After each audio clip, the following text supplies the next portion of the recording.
Hey, thanks for tuning into the Art of SBA Lending. Today in the podcast, we have somebody that works right alongside me, Alexa Glasgow, our senior loan coordinator here at Fundex. And I wanted to have her on the podcast to talk about the role of the loan coordinator because it's not something that most shops have, although it is one of the main reasons for my success as a BDO. So I wanted to have her on the podcast to talk about her process, how it works in our pod, and the relationship between the BDO and the loan coordinator. So without further ado, let's get into it.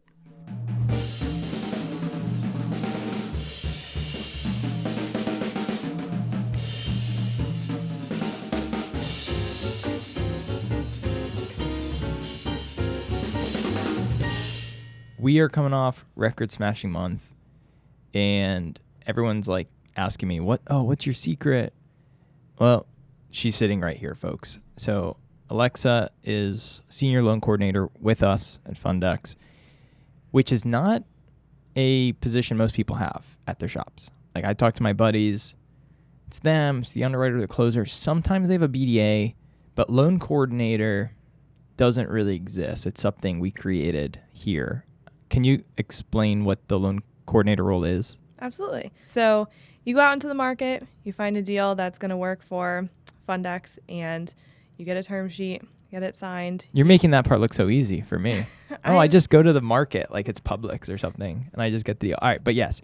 So you're right. Okay, go ahead. I'm sorry. Continue. No, that's okay. So you go out, and you have a signed term sheet, and then it comes over to my desk. So you'll have your BDO workbook done. I'm going to read through your BDO workbook to see what the loan is about. I do go through the term sheet as well, so that way I have a grasp onto, what type of documents are going to be needed for this loan, and I go through everything that's in your file so that I can determine if we actually need it for the file or if, it's just filler paperwork, I guess. A lot of that going around. Yeah. So I go through all the documents. I will issue out a checklist, so an pre-underwriting checklist, I should say, and send it out to the borrower. So I then become the borrower's main point of contact from there on out. And that's way different than most places where the BDO is the main point of contact. Yes, 100%.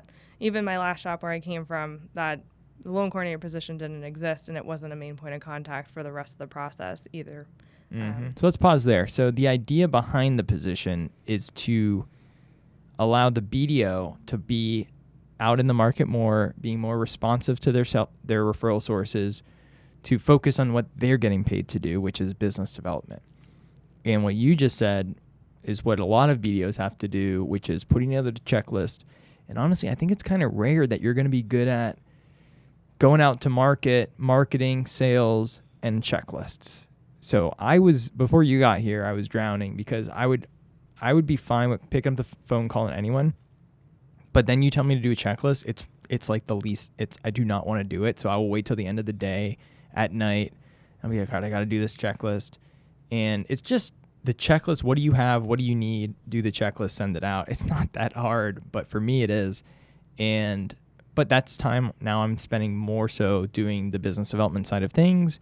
And that has seemed to work. You make it look easy. And by the way, how do you keep track of all the stuff like that because you've got like 30 deals or whatever it is, like 20 deals, that you're juggling, and it's a lot to keep track of. You always seem like you're on top of it. I appreciate it. So I keep a separate Excel spreadsheet versus like what's in our system. And this is just easier for me to. A lot of people do that. We all go and buy all the technology and stuff. And then we also keep our separate Excel. You just can't do better than Excel. I know. I mean, it's just so easy to just be able to throw it in there, and it's not like an official document. So it's not like something that I have to go put into the system that everybody in the entire company is going to go see. This is just like for my separate notes. I keep track of what their financials are dated, so I don't have to go dig out all that information once it's already uploaded into our system. So it's just a quick look at the quick spreadsheet, let you know where things are, let the borrower know where it is. How many columns? Oh, probably. Are you going to AA? 10. Are you going out to AA? No, not that far. I've seen the spreadsheet. It's color coded and everything. I don't know if we can pop it up for YouTube, but we'll see if we can without giving away too much information. It is color coded. Now you're the main point of contact. This is kind of a little bit mind blowing for BDOs because it's like, oh, I'm the guy. Like you're the main point of contact, but But I thought I am because I'm the one that brought the deal in. Obviously, it works for us. We've been very successful. But how do you explain that relationship between the BDO and the LC, the loan coordinator? I would say it's a partnership. I mean, you have to trust one another. I have to trust that you're out in the market finding more deals, basically, so that I keep my job. And then I'm also constantly at my computer so that you can have that ability to go out into the market to go find more deals.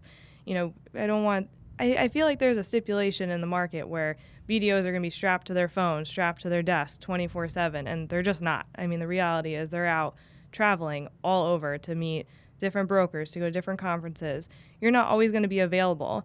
And borrowers don't like to wait around. You know, they want to be the main priority. So somebody needs to be there to ensure that they're hand-holding the entire way through the process. And the BDO is still the owner of the file, and I still always like to say they are your deals, not my deals. But as you like to say, they're our deals because we're doing this together. And you know, the way that you introduced me in through the process is that I'm going to be the main point of contact. We work very closely together. And I feel like the loan coordinator position still has to keep the BDOs up to date as to what's happening within all of the files. I still like to CC you on all the emails, even if you can't read through all the emails. But, you know, what if I'm not here tomorrow or something, if I'm sick or whatever the case is, you're able to jump right back in the process. Right. So We're kind of interchangeable in the sense of you can do anything. There's nothing throughout the process that you can't do. But there are things in the process that I can't do. So when you come out, I could mostly fill in. But yeah, you just keep things running, the train's going, no matter if I'm at my desk or not. And that is like a big secret because we have a lot of BDOs that listen. And to get to these next levels in your career, production-wise, you need someone to help you. You can't scale yourself, you know, without bringing in somebody to help. Whether it's a BDA, that's how most shops do it. BDA, business development associate, but they're helping more on the front end. Your position's a little different. So again, let's explain what this loan coordinator position is. After, you know, where'd we leave off at the underwriting checklist? Yeah, pre-underwriting. So after the borrower gets me all the items that are on the pre-underwriting checklist, the loan moves forward to underwriting. Depending upon who your underwriter is, some underwriters like more assistance than others. So if we have an underwriter that just likes to take off with the deal, they go and underwrite the loan, then they come back to me with a commitment letter. Sometimes they don't even touch it in underwriting. Other underwriters prefer, because I'm still the main point of contact, to do all of their questions through me, whether that's via email or calling to follow up with them, whatever the case is, or just to help them schedule their underwriting call because maybe their email is going to spam because they haven't been introduced to this individual. Once the commitment letter gets sent out, I know that goes through you, and you send out the commitment letter. Once they sign and send it back, it then goes to closing. All right, let's pause there. So in underwriting, yeah, first of all, the underwriter's got to talk with the borrower. So you're talking about the stuff in between and after, before and after that call to get it set up and follow-up questions or stuff like that. They'll like to funnel through you some of them. But we actually are set up also. Another unique point is we have a pod. Right. A lot of people don't like the pod, and there's pros and cons to the pod. We've had the pod debate on this podcast, and I know people considering it. We've done it in the past. It's failed. It is working for us. The only time it doesn't work is if when stuff goes out of the pod, then then there is no pod. Exactly. Now, we have an underwriter who's been here on the podcast, Nathan. Now he's our underwriter for all of the deals that come through, but sometimes we put a lot of deals through, and if there's other underwriters that are not doing anything, then maybe something will go there. But honestly, if you're trying to do the pod thing, minimize that. Same goes for closing. But what do you think? Do you when we switched over to pods, did you like that better now, or do you like it better without pods? I personally like it better. I've done both. So at my last shop, we did not have pods, and it was just a round robin scenario. But you don't build a relationship as you would as if you're in a pod, and you don't really build that trust, especially if like you're at a place that has turnover, or even a place that doesn't have turnover. You might just not know somebody that well, because you only work 1 or 2 loans with them a year if it's going outside the pod. Whereas when you're in the pod, we've built that relationship, especially with Nathan, where Nathan just feels comfortable texting us to be like, hey, like this is what's going on, or I don't need any help and I'm going to underwrite the deal and just move on. I just feel like if you have that trust within the pod and you have those relationships built, that the deal is going to go much smoother, it's going to go a lot faster, and we know what Nathan is looking for. So that brings up a point where like Nathan's underwriting questions, where we have that template to send out before he even touches it because he's finishing up another deal. And then that helps him wrap up this current deal even faster because he's already going to have his information right there. Yep. There's so many. It's hard to quantify the benefit because it's hard for them to like wrap their head around why it makes sense when they're just thinking about X amount of underwriters, X amount of units per month, blah, blah, blah. But like, for example, the way you organize the files, Nathan, our underwriter, loves that, knows exactly where it goes. And we get into this rhythm where he can knock out a deal in 2 days, 3 days to underwrite and issue a commitment letter. And that's I think in large part because of the pod system. If he had different people coming in with different files, doing things different way, and then he has to figure that out, it's like less efficient. I agree. You get used to a pattern in a sense, because I mean, at least for me, I keep everything the same. No matter what file it is or what loan structure it is, it's always going to be organized the same. And that certainly helps your underwriter and your closer when you get into closing find documents. And it just helps smooth the process along. It just makes everything go much, much quicker. Yeah. And the other thing is we kind of build our own culture and we do things in the pod to make us want to work with each other and trust each other and things like that. I do all sorts of crazy stuff, actually, with these pod meetings. We have, what do we have? We have the pod Pledge of Allegiance. Yes. Which, I mean, we haven't done that in a little while. We haven't really done that. Should bring that one back next week. I do like that. I'm going to bring that back. How did that go the first time? Did I just start a call with the pod Pledge of Allegiance? You did. You said you had a surprise and read out this pod Pledge of Allegiance, and it caught everyone well off guard, and it was a great surprise because everyone thought it was funny, and it had truth to it too, though, because it was one pod united, and everyone is united. There shouldn't be any walls up within a pod. Everyone should have clear communication and transparency, and I feel like the pod Pledge of Allegiance speaks to that because that's what we're trying to build, and I feel like that's what makes us stand out from other pods or other companies is that, we're all one team, and we all have the same goal, and it's for the borrower to be happy, the brokers to be happy, and ultimately for a small business to grow or open or, whatever the case is, just to help people. Well, I agree with all that, but, you guys stopped short at the blood pact. That's correct. I forgot all about that. I don't want to get in trouble with HR, so I'll just move right on along here. So, and then what else have I done that's goofy? I read the poem the one time. You did. You made a poem for closing. We also have our Goat Pod shirts. We have branded stuff. Logo. Yep. I made an official logo for the pod. We do in-person stuff because we're all over the place. We are. Missouri, North Carolina, St. Augustine. Top of Florida, bottom of Florida. Delray. Yeah.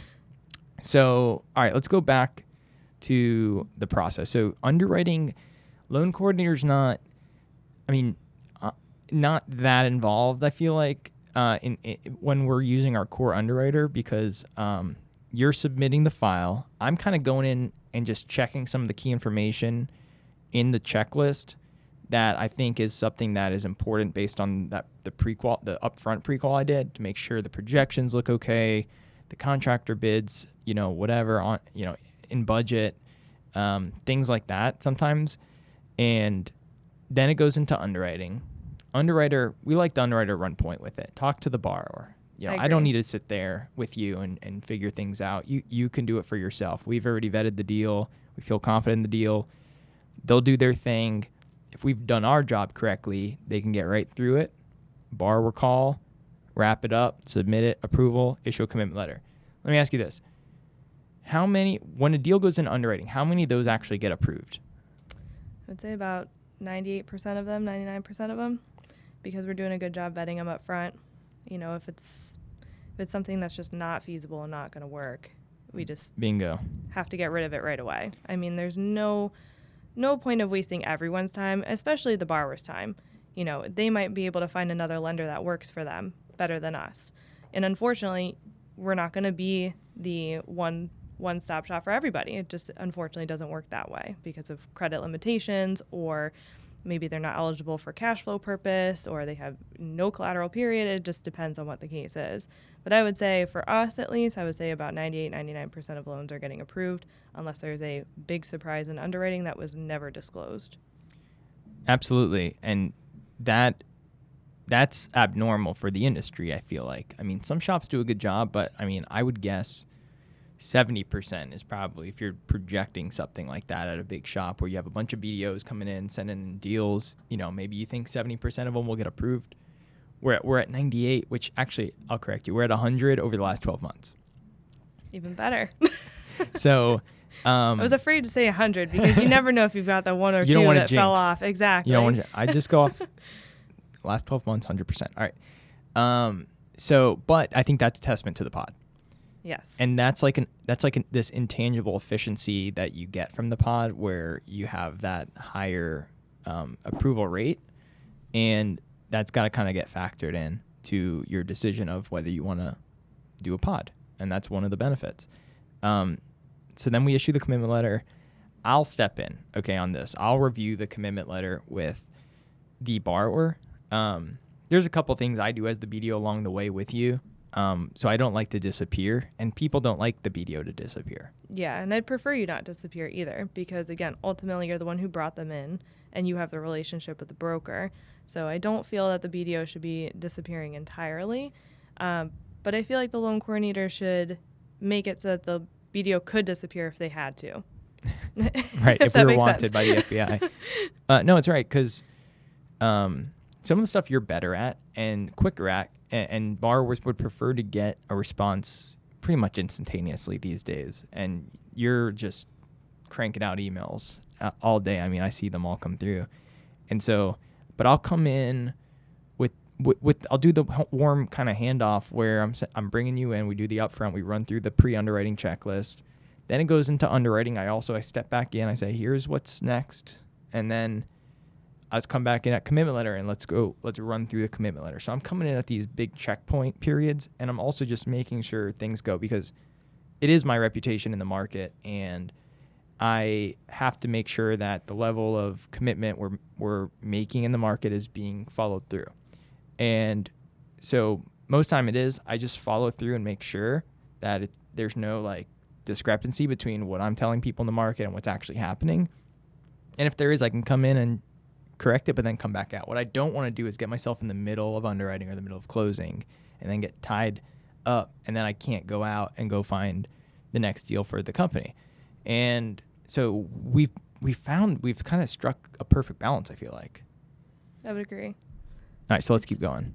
All right, so once the signed commitment letter is back, I will then send it over to closing to go to our pod assigned closer. This is the fun part. This is the fun part, because closing is always the make or break point. So the checklist will go out. I send the checklist out once the closer has created it, with any supporting documents that they might have to fill out, any templates, anything like that.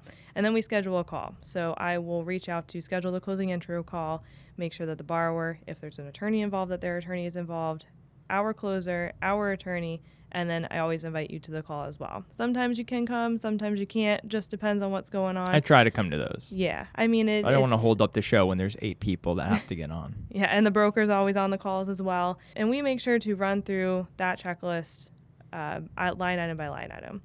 I usually don't say too much on the call, except for to introduce everyone that's on the call so everyone knows who's involved. I do make it a point to let the borrower and broker know I'm still going to be their point of contact. They're still going to send me all the closing documents and attorney documents. Everything's still going to come to me, and I will get it to whomever needs to review it. Occasionally, if I see something that's wrong with it, I send it right back to them. I don't even bother wasting the closer's time or the attorney's time, because I know it's not what's supposed to be from the checklist.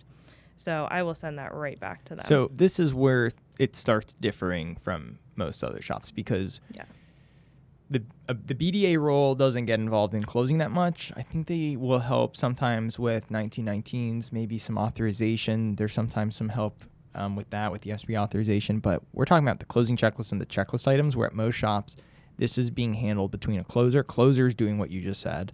Closer runs the checklist call, which they still do with us, but then you're sending stuff to the closer. And here it's different because you're continuing the process with the loan coordinator. And that's like something I would get a lot at my last job, where we did it a little bit differently, where they're like, oh, it's so confusing. I wish there was just one person who I can deal with. So that's what they want. So I like, when I came here, I was like, oh, yeah, that makes sense. But you've got to know what you're doing. How did you even learn how to do this, like SBA? SBA in general?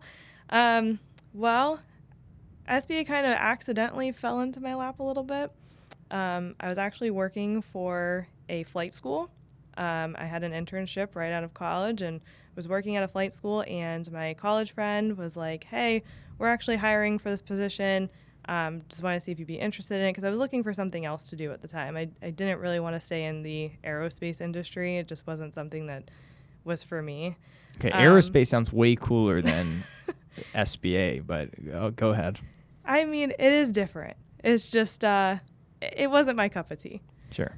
So my college friend was like, we're hiring. So this was for my last shop. And I went over there and interviewed. And basically, it was kind of like the role that you're describing, which is a BDA. Except for their terminology was business service specialist and assistant business service specialist. So we called it BSS and an ABSS. So for the ABSS role, basically, I knew absolutely nothing about SBA. And I had a phenomenal mentor, Robert Raybuck, who's been in SBA for years. We got to get Bob on here. We should get Bob on here. He would be a great guest on the podcast. Yeah. Pam actually knows Bob as well. So small world. It really is. So Bob would teach us right out of college, knowing absolutely nothing about SBA, just how to read SBA documents and how to read the SOP. And we would basically have to learn and prove ourselves before actually starting in rotations that we understood what we were actually reading. So it was like an internal school almost. In a way, yeah. We would sit in the conference room and go over, would be there how physically. to do the 1919 form, basically. Yes, we were in the office at the time. That's incredible that somebody was willing to do that. And I'm guessing their thought process was they want to hire young people and train them from scratch versus hiring people that already know how to do it, which are way more expensive and have bad habits. That was exactly it. That was 100% what they were looking for. All right. Well, thank you, Bob. So Bob and Matthew Singerly, who is someone else that worked over there as well, would teach all of us. And we were all roughly about the same age, right out of college, and just learning SBA. So it was kind of like an SBA Bob 101 school of how to do SBA forms. So taught the SOPs, taught all the SBA forms, then you would get assigned to a BSS. And a BSS wasn't a full-blown BDO because the leads did come from internal. So you would have a relationship manager that went out and kind of did what the BDO did and sign up referral partners or sign up banks or whomever. And the goal was basically to work your way up to become a BSS. So for the ABS position, it was all within the front line. So we would learn all the front-end documents first. Once you then moved up to BSS role, then you started learning more about the remainder of the process. So we would have to be on all of the calls for underwriting. So while they did their full-blown underwriting call, we sat in on all of those calls, even if they were for 2 hours, kind of learning more so what the underwriter was going to be asking for and kind of catch more stuff up front in the sense. And then when it finally went to closing, I had two great closers that I worked with. They were both actually named Christine, one with a K and one with a C. And both Christines would basically teach us how to read the closing documents. Wow. So a lot of education going on here. There was a lot of education. And were they in the office with you too? They weren't, actually. They were both in New York. Oh, wow. So they were in our New York office, and we were down in the Boca office. And just over the phone, just kind of the more so you saw these documents and the more that you were talking to closers about what was incorrect and what was correct, you started learning more about. So they don't how to just get tell there. you, oh, go get this. They're explaining it to you and teaching it to you. Yeah. I like that. Can we steal that idea? It just always seems like everyone's so busy that and you're virtual. It's so hard to do that. Yeah. I mean, it's very tough, I feel like. It is. And I mean, to be fair, I would try to get my loans with them too, because I at least knew I could figure more things out.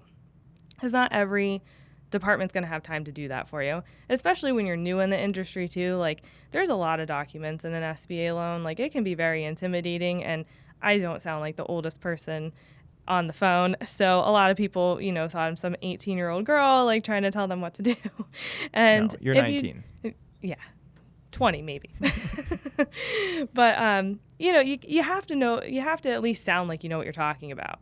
You do. And you do that. Like on the checklist call, when you're having to start the checklist call, if you don't know what you're doing and you sound young, which I sound young too, especially when I was younger, and you have attorneys, borrower, closers, everyone's like double your age, like, yeah, you got to know what you're doing. It's a little intimidating, especially like, fresh out of college. I mean, I had worked in other jobs before that, they weren't SBA, but just like customer service type jobs too. And That it's helps. like, if you don't have the confidence, I guess, on the phone or on Zoom or whatever the case is, then people don't believe you. They don't believe that you know what you're talking about.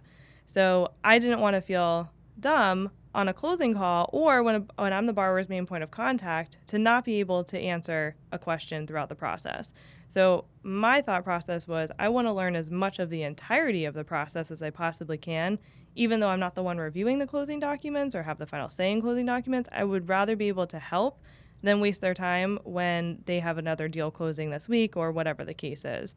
So Yeah. I prefer it to save time. No, it's more efficient. I mean, if you can just handle something, with your eyes, like, why get another human involved? But it's incredible that when you have such young people working on them early on. I mean, these are the biggest transactions of people's lives. Yeah, I mean, definitely. And if you like screw them up, it's like horrible. And you don't want to, I mean, that would make me feel horrible too, to just, I know, a lot of people think, with government loans, government employees don't care or anything like that, even though we're not technically government employees. Just, I want to make it known to borrowers and brokers, like, we do care, we do have your back, and if I don't have the answer, I'm going to find it for you as soon as I possibly can, because I don't want people waiting around for me. I'd rather just be as quick as I possibly can with it. Yeah, and now hearing about your customer service background explains a lot, because you have great customer service when it comes to the borrowers, and that is and should be everyone's North Star, basically.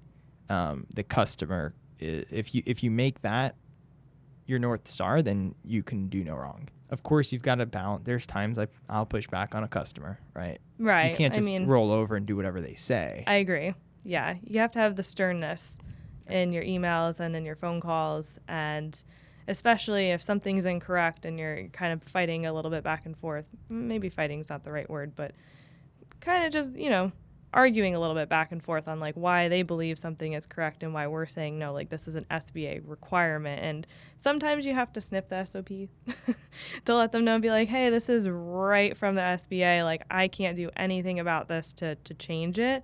There's always going to be exceptions to the rules sometimes, but in some cases, you just have to be more stern, I feel like, and still be nice about it. But well, if they're going to try to pull that, I mean, I'm willing to be wrong, but like, if you tell me like I don't want to get like business insurance, like yeah. True story. It definitely is. So, I mean, on average, how many deals do you have on your desk? I would say maybe about 20, 25. That's just depends upon, it kind of just depends upon how long things hang out. Sometimes, some borrowers take longer than others, or we got construction involved. So it just depends. Well, 20 and all right. So I would say about 20. Let's say 20 loans. Okay. So, and let's say 10 to 15. Let's say like 12 are in closing and like 3 are in underwriting and like 5 are trying to go into underwriting, and I don't know, something like that. But most of them probably being in closing. And again, you're the person throughout the process. So the underwriter only has 1 or 2 deals. Closers will have 5 or 10 deals usually, something like that. But you have all of the closers, all of the underwriters, and then all of mine trying to go into underwriting. And then you have to juggle it all. So how do you think about like how to prioritize within your day of like what to do? So I start off with my email inbox first. So I'll go based off the email inbox. So let's say there's a deal that is closing this week. I'm going to look for emails for that deal first. If we have new deals and I see that I have a bunch of emails from them, that's my next thing to do. So I can clear off their checklist. Maybe they're ready to go to underwriting. Interesting. I kind of bounce around a lot. So throughout my day, I'll start in closing. I could end up back in closing at some point, but I'll hop around. So I try to do it based on emails, or if I have a note on my desk to be like, oh, I need to follow up with this person today because they're closing next Friday and I'm still missing this insurance document and we really need it, or we're not going to have the clear to close. So it kind of just depends on what's going on throughout the process. But I would say definitely start off with deals I know are almost ready to close, then hop to your new deals because they had just signed a term sheet. Most of them are super excited to get started and moving through the process, and I don't want anyone shopping around. So I feel like if I can respond to them quicker, then they're less likely to go somewhere else because they have my full undivided attention. So I'm thinking about this. That's actually perfect, and it's really smart because deals that are in closing in the front, 90% of closing, the closer and the attorney and everyone's doing a lot of the work. But when you get down to crunch time, that's, you've got to make sure you're not the reason why the deal is not going to close on the date we're targeting. Right. But then, so that's why the ones that are closing the next like week or so, top of your list. Okay, I get that. Then you bring it all the way over to the front of the process, which not everyone would do that, but I like it because that's on you. That deal's not going anywhere unless you touch it, you update the checklist, you get it into underwriting. At least if it's in underwriting, it can keep going. If it's in closing, it keep going. But those are really the 2 points. So I agree with that. That's kind of I just had like an epiphany with that, actually. That's very smart. But what do you think, like if somebody throughout in the middle of the process is like asking you for help with something, like in your head, what's a time frame that you want to get back to them with? If it's in underwriting? If it's, let's say it's in closing and they just have a question throughout the closing, do you try to say, I need to get back to everyone within 24 hours? Do I need to get back with everyone before 5 p.m.? Like, how's it work? I prefer by 5 p.m. So my email inbox, I have subfolders. So anything that's left within my actual email inbox itself, just plain inbox, that is what's remaining for the rest of the day. So I look at that as like a checklist versus actually keeping a checklist. Because if anyone's actually responding, they're a higher priority, I feel like, than someone who's not responding. So if I have people to follow up with, let's say, that aren't responding, I would take care of everyone who actually is first and then go back to all of those. So that kind of also goes back to my Excel spreadsheet in a way, too. I keep little notes on there in one of my columns like, hey, I need to follow up with this person on XYZ date because they haven't done this, or they haven't submitted their commitment letter yet. Like, what's going on? Are they shopping? And kind of bring you in at that point. It kind of just, all in all, it just depends on how many deals are closing in that specific week versus how many deals are about to go into underwriting that specific week and how many people are responding or sending in documents. For anyone who has a question, I try to get back to them within 24 hours unless it's something that I can't determine. Like if it's something for the attorney, then I obviously have to wait. But I do at least answer them to say, hey, like I've reached out to our counsel, just waiting to hear back. I'll let you know as soon as I do. So that way they don't think like their email just goes unnoticed. I always try to send some sort of response, even if it's short, like, oh, this has been received, it's being reviewed. I did receive this, I just haven't gotten an answer back from counsel or our third-party vendors for any of the reports or something of that nature. Well, that's another good lesson, too, for small business owners going through the process because they don't realize that because, one, they think, oh, I'm the only customer, and we want them to think that. Right. We don't want to say, oh, yeah, we got a ton of deals going. And I mean, we had one deal close on Friday where the customer on our closing logistics call said this has been seamless. Well, that's why, you're the main point of contact. Borrower's telling you that's been seamless. Of course, the underwriter, the closer, and our whole team at Fundex play a part in that, but you're the face of it with the whole process. So that's a huge compliment to you when you hear that from a borrower. It was a great compliment. And he was a great borrower to work with too. And it was a split loan. So it had even more work. and one was ITL, and there's a lot going on there. But the lesson is for the borrowers, which not that many listen to this, but although we did close a loan on Friday for someone who found us through this. Yep. So maybe they are listening. So borrowers, you hear that? The folks processing and closing and underwriting your loan, like the more attention you put on your loan and the more responsive you are, the more responsive they are. So if you take a week to get something, then they might take a couple of days to get back to you because you don't seem like you're in a rush. Right. So that's a good lesson. That's a good takeaway. All right. Well, that's all good stuff. I appreciate you doing this. I appreciate you being my left arm at work, helping me with all of this stuff. We're hitting records left and right. So thank you. Absolutely. Thanks for having me.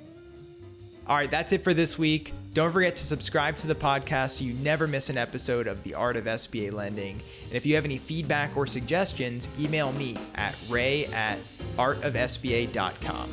Until next time, ta-ta.